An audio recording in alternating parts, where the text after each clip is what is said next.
So let's move on now to another report here. President Donald Trump said on Sunday that he has chosen the person he wants to lead the Federal Reserve going forward. Trump also made it clear that he expects his candidate to lower interest rates.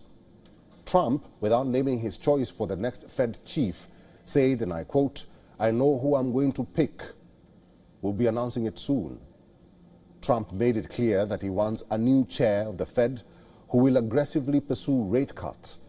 He has repeatedly criticized the current chair, Jerome Powell, for not acting fast on rate cuts.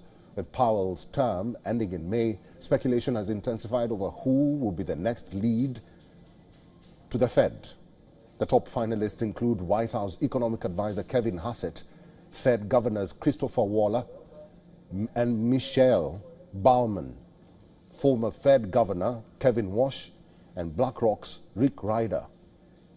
While media reports quoting sources showed Hassett had got the nod, he quashed them as rumors ahead of Trump's comment. Hassett said the markets were optimistic about the Fed leadership change. That was a subtle nod to concerns that investors will see him as too close to the president. He also said he would be happy to serve if chosen by Trump to head the central bank.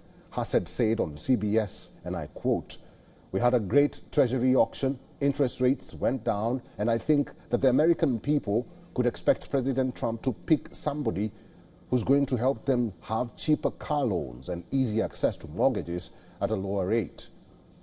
That's what we saw in the market response to the rumor about me.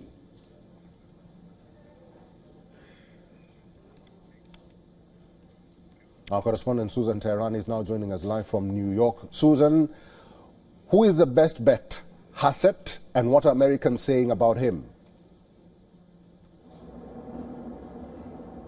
Yeah, it's very interesting. The markets loved the fact that President Trump confirmed that Jerome Powell is out, not because they have anything against Jerome Powell, but because it's clear that midterm now there's going to be a new Fed chair. If it's Hassett, and many believe that it probably will be, well, he has a great track record of favoring lower interest rates in general. He's also in lockstep with President Trump's policies. Now, there is that concern among analysts and the American public as well that the Fed has a perceived independence to it.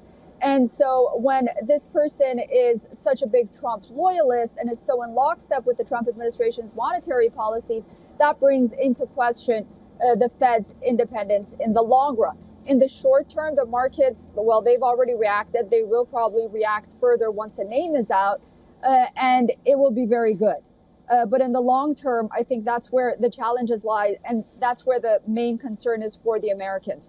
But nonetheless, it appears that President Trump's made his decision. He's going to announce it very, very shortly. All right, Susan, we'll have to leave it there. Thank you.